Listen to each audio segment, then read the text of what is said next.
F. Bruce, The Hard Sayings of Jesus. This is number 49, Serving God and Mammon. You cannot serve God and Mammon. That's from Matthew 6:24 and Luke 16:13. Mammon is a term that Jesus sometimes used to denote wealth. He was not the only teacher in Israel to use it.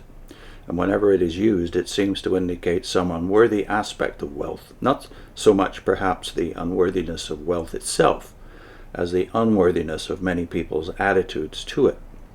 The derivation of the word is uncertain. Some think that it originally meant that in which men and women put their trust. Others that it originally meant accumulation or piling up. But the derivation is not very important. It is the use of a word, not its derivation, that determines its meaning. Since the service of mammon is presented in this saying as an alternative to the service of God, mammon seems to be a rival to God. Service of mammon and service of God are mutually exclusive. The servant of mammon, in other words, is an idol worshipper. Mammon, wealth, money, has become his idol, the object of his worship. The man who depended on finding enough work today to buy the next day's food for his family could pray with feeling, "Give us this day our daily bread," or as Moffat rendered it, "Give us today our bread for the morrow." But the man who knew he had enough laid by to maintain his family and himself, whether he worked or not, whether he kept well or felt ill, would not put the same urgency into the prayer. The more material resources he had, the less wholehearted his reliance on God would tend to become. The children of the kingdom, in Jesus' teaching, are marked by their instant and constant trust in God. That trust will be weakened if they have something else to trust in.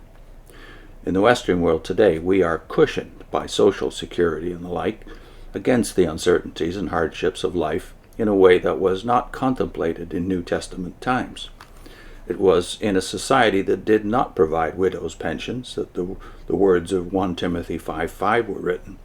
She who is a real widow and is left all alone has set her hope on God and continues in supplications and prayers night and day.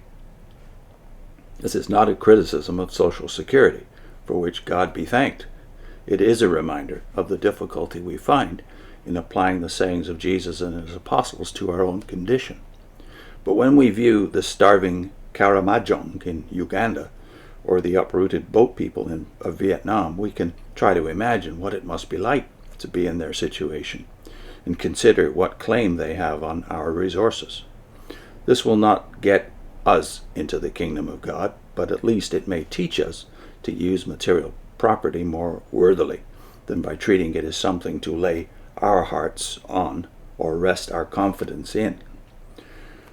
A covetous person, says Paul, is an idolater. That's Ephesians 5, verse 5. And in saying so, he expressed the same idea as Jesus did when he spoke about mammon. "Take heed and beware of all covetousness," said Jesus on another occasion, "for a man's life does not consist in the abundance of his possessions." That's Luke 12, verse 15. That should teach us not to say, "How much is so-and-so worth?"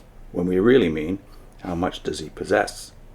Luke follows this last saying with the parable of the rich fool, the man who had so much property that he reckoned he could take life easy for a long time to come. He went to bed with his comforting thought, but by morning he was a pauper, he was dead, and had to leave his property behind.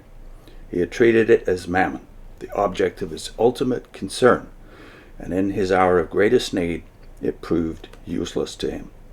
If he had put his trust in God and accumulated the true and lasting riches, he would not have found himself destitute after death. I put in a link to Walter Rauschenbusch's meditation on mammon today, or at least in the last 100 years. Do we blaspheme mammon? And if not, we should. See you soon.